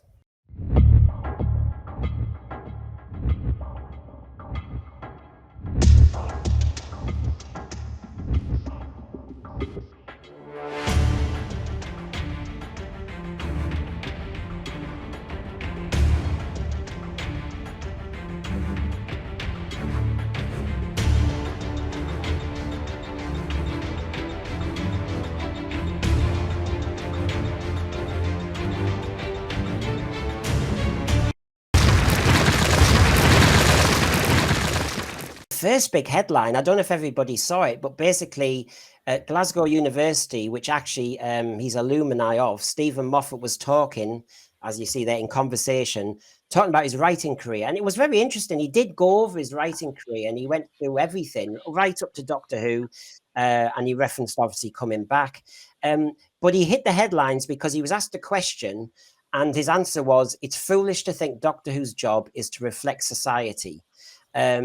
He said, really, bottom line is, I mean, I love this. He said, just write a good story. The end of. Write a good story. and he just kept it as simple as that. I mean, is that music to your ears, everybody? Yes. No, because I don't think he believes what he's saying, and if he does, he don't believe it the same way I do. But Well- his definition's different than mine. PR. Is he pitching to be the next producer after Russell T Davies? Well, who knows? Was it Willard the Fans who I don't know, I can't remember. Willard the Fans, another YouTuber on here, he called out Stephen Moffat, and he had this theory that maybe Stephen Moffat will go woke with it. And No, instead of certainly telling not. a good story, I think it was it Willard the Fans that thought that? I might have that wrong, so don't quote me on that. I think you're right. I think Will did do a good Yeah, one. I might be and wrong, but I think he did. and then a few days later, Stephen Moffat appeared to have answered him and said, "No, you know, I can't do Yeah, that." that was Will. Was That was that Will?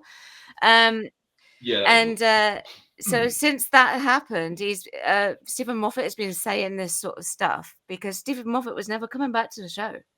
So suddenly he's coming back. So there's this theory that he's going to go woke. Well, what was interesting was he also said, sorry, John, and then come in, but he also made a point. I mean, I've mentioned about it's for kids, really. So therefore, I would have thought he'd be careful about possibly the messaging or going woke. But the other thing he talked about was streaming and binge watching. And he said, so remember, he used to be the Doctor Who showrunner, but now in 2024, he's saying, he said, I think the world's changed and I am frustrated as a viewer if you have to wait a week or two for another episode of anything. He said the world is binge watching, so everything should be available. Now, to me, that challenges me to the core because Doctor Who it has been built on that kind of cliffhanger, episodic approach. I know that's dying. I know that's changing, but it seemed a shame that one of our recent showrunners was saying, basically, you could probably in the end get Doctor Who all together in one night on stream, I'm guessing. Yeah, but that's I'm all for that. And you know what I'm wondering is why are these statements coming from individuals? Why isn't there a press release coming from a creative team? I don't understand why these statements are being made by individuals like this as opposed to an actual creative team. But you know, I'm all for 8 episodes of Doctor Who dropping all on the same day, because what that would mean to me is that I only have to pay for Disney Plus 1 month out of the year. Yeah, that's in that regard, yeah. The thing is, I mean, when you've seen all those episodes in one night, then the fans say, right, well, we're going to have to wait a long gap for the next 8 episodes, even longer. Yeah, right. You know, Right. And obviously for people doing like YouTube live streams, you know, you've then got to watch them all, digest them all, and then you've got to then have, you know, various programs to discuss it all rather than one story each week. Right. Well, Jeremy, look at it this way. Paying for Disney Plus here in America costs, I believe, $12 a month or something like that.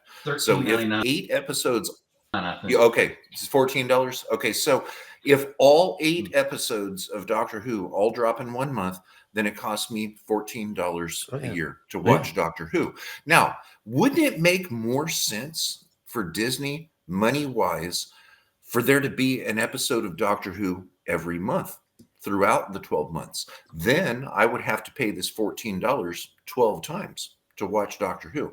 I don't understand why they would move to a model of just dropping everything once per month. But I may be alone in the fact that I only watch Disney for Doctor Who. I mean, whether they show 8 episodes in one day here or 8 episodes over 8 weeks makes no difference to us, obviously, because we just pay the one-off fee, $160. Yeah, you have your license fee. Right, yeah, it's different for you, yeah. But then again, as I said, I think it sort of really spoils the enjoyment. You know, you're savouring a program over so many weeks as we're used to, rather than having the whole lot. So there you go. There's 8 hours of Doctor Who. Sit and watch it in one stream or one John, lot. And then people forget about it for the next 11 months. Yeah. John, do you find it exciting to hear Stephen Moffat who's now back in the club, really, saying that he doesn't think Doctor Who stories should be an echo chamber and they shouldn't react and be a mirror image of society. So therefore, what we were just saying earlier in our program about certain messaging, it doesn't need to be there, is how I logically take that. I mean, I'll cover that and then I'll just respond to Yeah. Timescales and Jeremy on what they've said, because I've heard something that might link into it. But with regards to this Moffat saying what he said, my view on it is it's purely a 100% PR job, because previously that would have been a Russell T Davies comment that he would have said out in public. But I think his stool has fallen so low with fans now that Mr. Niceface is Moffat now. So Moffat is putting those comments out into the public to say, no, it shouldn't reflect society, yada, yada, yada, because they're trying to get people back on board for the new series that's up and coming. But it's, call me cynical, but I see through it, and I see that the series is going to have all of the stuff that he's saying you shouldn't have in it is going to be in there. So that's that side of it. Yeah. The other thing I would say with to Timescales and Jeremy, I've watched some channels in the US and they talk about the streaming wars with the apps in the United States and worldwide, and financially these streaming services, bar Netflix, are failing, and there's going to get to a point where they'll probably consolidate, so you only have a few. What they're doing now, which is quite interesting, is they're now saying, and it's happened in the UK already, like Amazon, you have to have adverts on the programs now as well. So it's going back to a typical terrestrial model that you had in the UK. Right. And I'm pretty sure that's how it's going in the US as well. So when they talk about you're going to binge in one weekend, it's going back to how it was when you had cable and satellite, where you had the commercial break in the middle and then you watch the rest of the episodes, because these streaming services cannot afford to survive without that advertising revenue. So you're going to get all of that in these shows. So you're not going to have the binge ones. You're going to have a week to week episode at least. That's how it's going to be going forward. So, and for me, it comes back to, if you create something that is a great show and a great scripts, it doesn't matter if it's on a streaming service, if it's on a terrestrial service. If it's good, people will watch it. They'll tune into it. So the last few years, I just find that as an excuse from writers who have had failed shows to say that it's only successful on a streaming service. It's not. If it's good enough, people will watch it. What about, since you're mentioning budgets and finance, I'm going to jump to the third headline I was going to do and just feed into that, so to speak. So we had the Director General of the BBC, Tim Davie, talking about lots of cutbacks needed, cuts and changes to the BBC budget. But he also then said, in pledging safety of jobs and all the rest of it, he said, this is why we need to make profitable partnerships like the broadcaster's recent coupling with Disney on Doctor Who. Sounds sensible, except we know that it's not as simple as just talking about money. It might editorially change the whole DNA of the program. And that's, I think that it's a nice, easy headline to talk about budget, BBC cutbacks and how the BBC are trying to cut their cloth accordingly. But we know as Doctor Who fans that bringing in Disney as some neat little financial package, nobody pays for something like that without some input.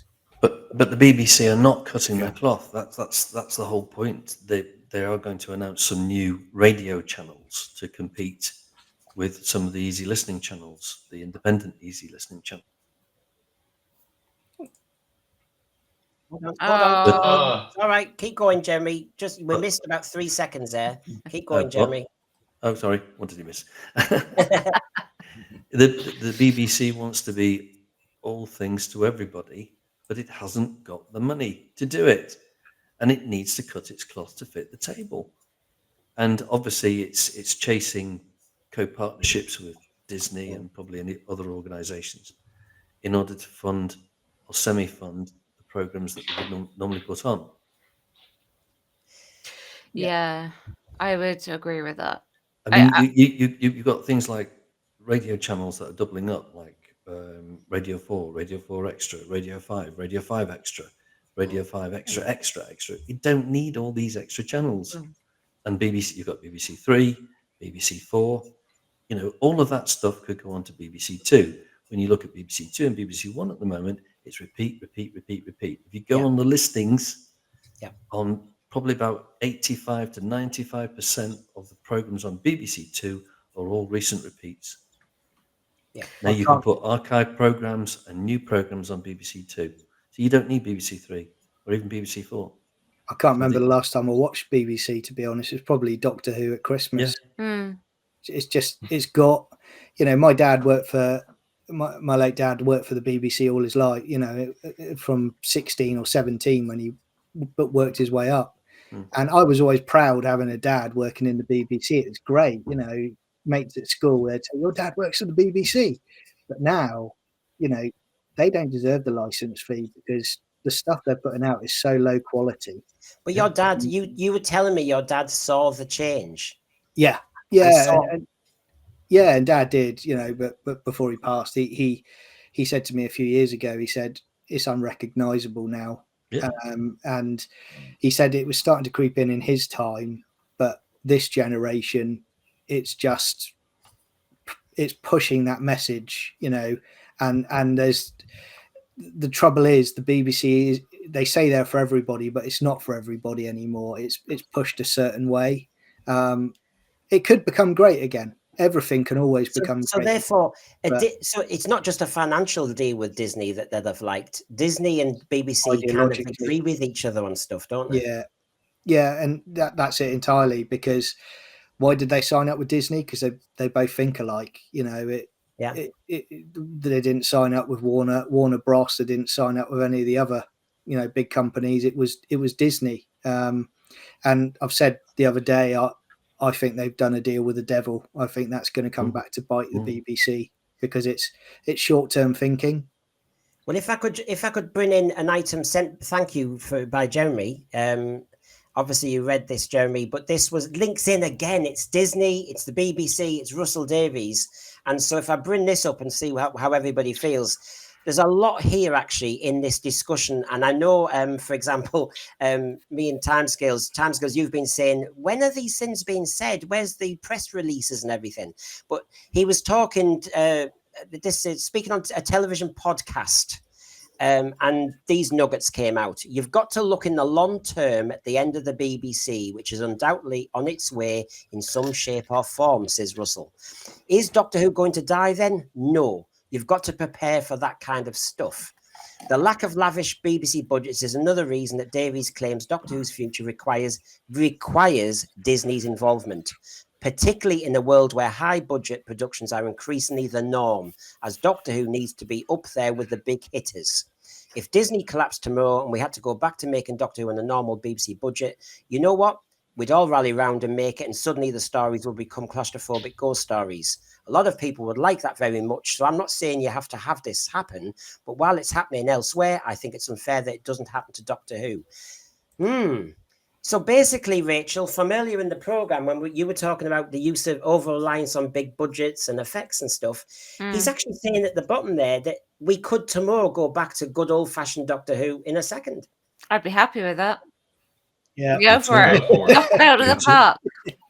But something I was wanting to say that's related to all this though too is I don't remember a time before now where like people like Davies, Moffat, and other creators would openly criticize like fans and say they're doing something. You know, I'm doing this to teach you a lesson, and like openly antagonize fans by saying stuff to get them riled up. I've never seen that. I mean, you might as like marketing tactics and stuff.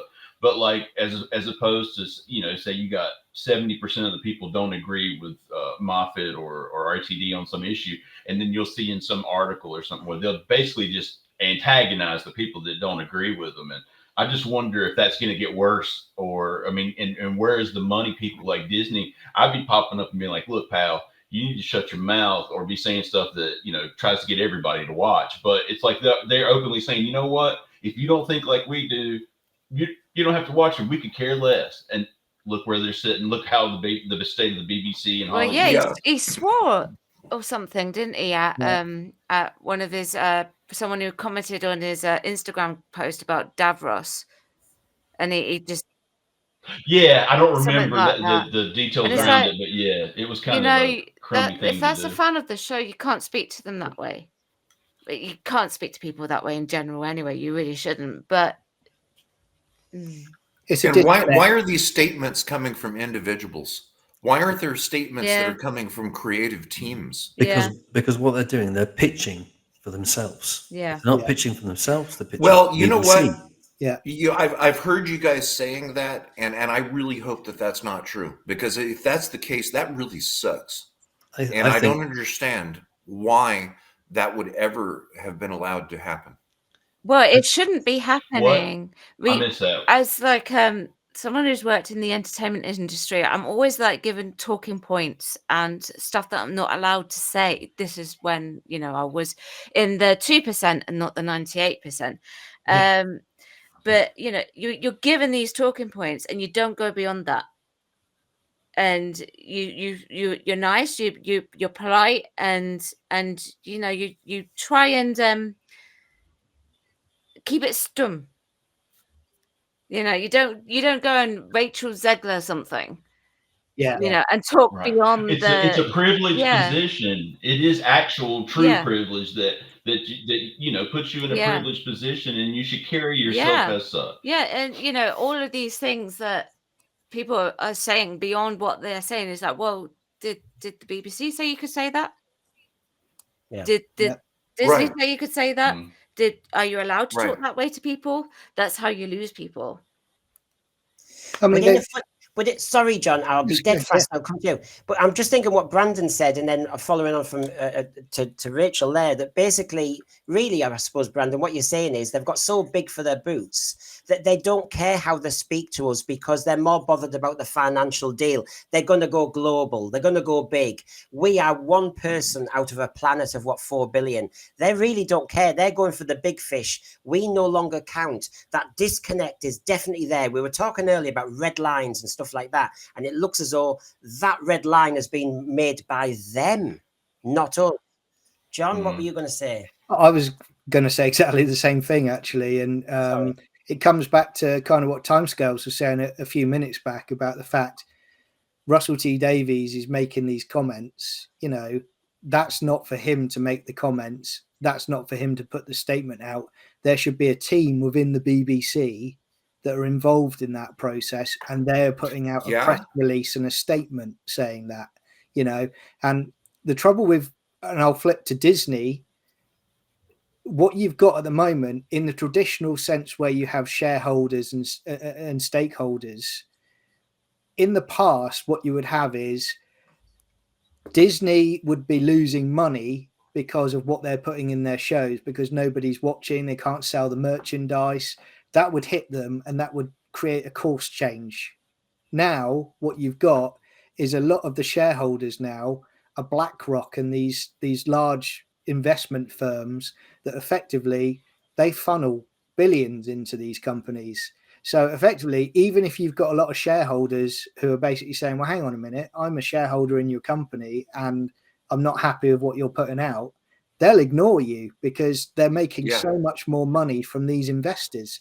And that's the trouble you've got now. And now that Doctor Who's going to be linked with Disney, I can see that being another problem. So they'll just carry on until that money does run out. Then it changes. That's the sad state we're in. It happened with Star Wars. It's going to happen with Doctor Who.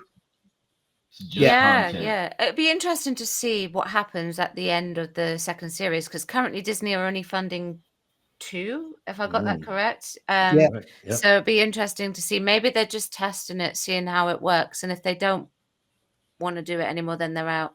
And a question I've got for everybody, because with Disney and the BBC, someone at the BBC, all credit to them, they've sold the dream to Disney and said, this is going to be a global sensation. You're going to have global number of viewers. You know, I'm a massive Doctor Who fan, as we all are, but even I'm not naive enough to think this is going to take over the world. It's not going to happen. It's niche. Exactly right. It's so niche. It's not at that level that Star Wars was. it's a special show, and I think Disney, someone sold them the dream that that's going to happen. Do you know what it But was, they're John? going to find they're going to struggle with that in, like I say, Rachel said, at the end of season 2, they'll see the figures and they'll. Do you know what it is, John? I know. Stephen Moffat said a lot. I would recommend everybody goes and looks at it on YouTube. It really is an interesting interview. And do you know what he said? I think to help your point out is it's not about how many people you stream to. What he said was they'll always make Doctor Who, said Stephen Moffat, because of the merchandise. Yeah. And Disney will selling. love that. Disney will. Yeah. Yeah. Well, yeah, I mean, we can't get good priced Doctor Who merchandise over here, so that might be one good thing to come out of it. But they probably just print like 20,000 shooty action figures and 10 Pertwees. You know what I mean? The merchandise. Well, we will be able to get them at Hot Topic, and I still want the Shooty Gatwa action figure with no pants. I'm waiting for that. Yeah, that would. I'd Do actually. you buy think that. that That'd be fun, they're going to yeah. start having the Doctor wandering around their theme parks? Yeah, I can see that. Eh. That'd If be they cool. can make $1, I mean, yeah, if they can make $1, Yeah, they'll you're gonna I see- mean, that's all you got to ask yourself. Rachel, that's a really good question right there. I would love to see Oh, I'm Doctor sure they Who, thought about it. And Daleks around represented the at the park. Disney theme parks. Yeah, There may be, Gallifrey do a Doctor Who world, and You know- everybody never gets, even thought of that. You know, that may bring more viewership to Doctor Who. See, Jeremy's right. In the UK, Yeah. the merchandise, you Definitely. used to, and I think this is the trouble where they're seeing it as well. They're seeing 2005 era Doctor Who, and they're thinking when you used to go in Toys R Us, and it was everywhere, and everyone was buying it. It was massive. That's right. They're trying to sell the dream again that Doctor Who's that big, and Doctor Who isn't now. I mean, I can go in a toy store, and I'm lucky these days if I can find a Doctor Who piece of merchandise. Yeah, I mean, especially over here, And man. that's I the can't never UK. find Yeah, anything so Doctor Who. Yeah, I didn't know that you guys had Toys R Us in the UK. It died here. I don't think Yeah. it even exists, but our only place to find Doctor Who merchandise. Well, actually, there's a couple of really large stores. One of them, Who NA, which is basically mail order. But as far as retail wise, walking into a store, the only thing that we have where we would ever expect to find something Doctor Who is a mall chain, which is called Hot Topic. Yeah, but I can go into B&M now and buy half-price Dalek sets from Character Options. You could not. Seriously? You could not have done that a few years back because they just flew off the shelves.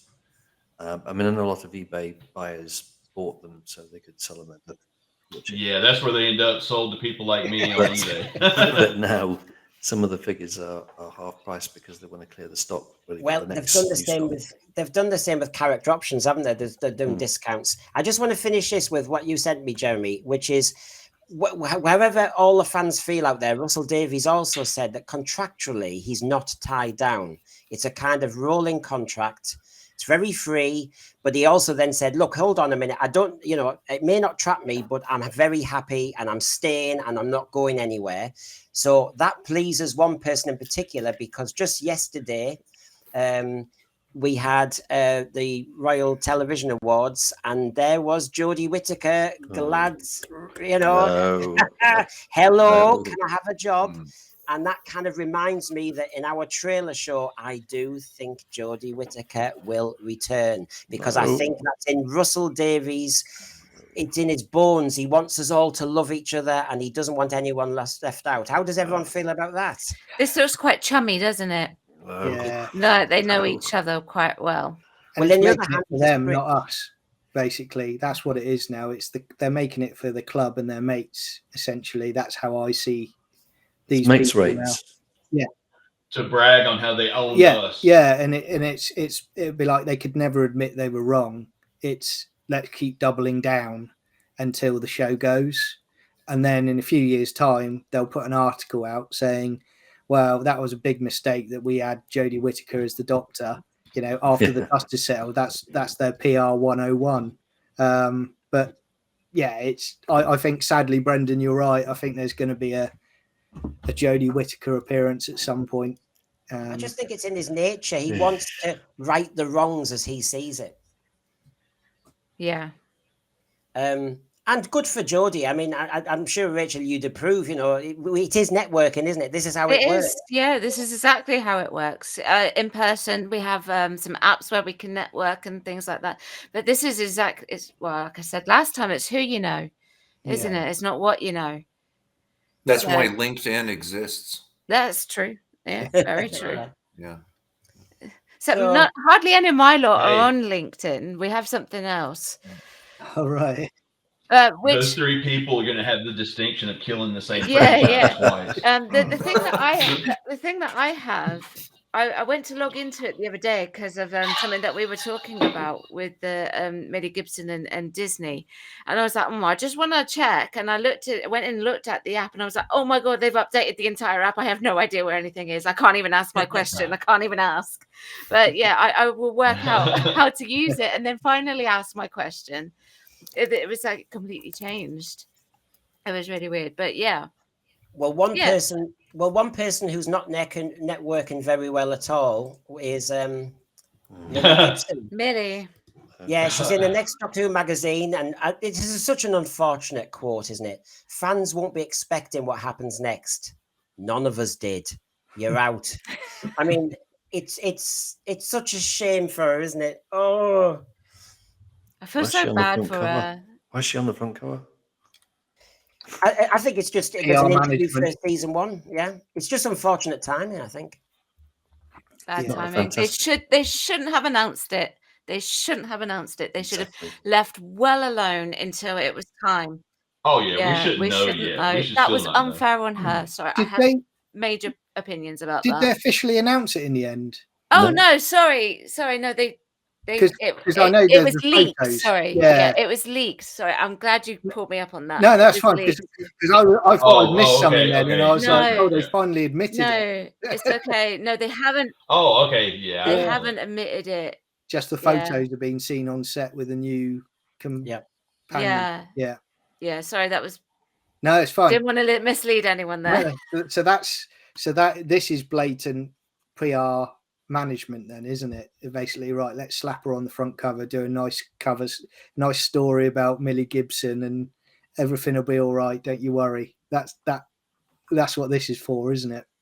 Because she's been booted.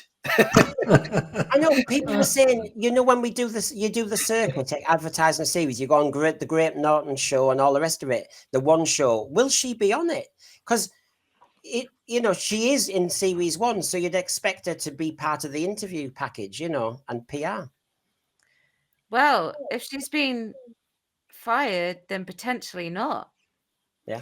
Would she be under an NDA, Rachel? She would be. Easily. Yeah, she would be. Which is why she hasn't come forward and actually said anything, I would have thought, in her defense. Yeah, she would have been under an NDA, DND, which I wouldn't go by, but yeah. Sad. Well, Rachel, if she's not on the Graham Norton Show with Shooty, and if she's not on the one show with Shooty, we can read into that, can't we? We could, yeah. I mean, but then they might say, go.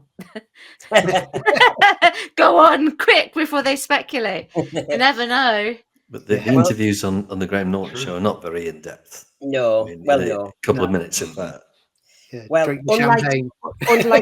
unlike tonight, where we've spent our Easter Sunday, I feel like I'm Bruce Forsyth, who always lied about what day you were broadcasting. You're the same last week. Anyway, thank you for your time, folks, and enjoy your Easter, what's left of it, and thank you, everybody. Thank you. Bye. Thank you. Bye. Bye, everybody. Bye.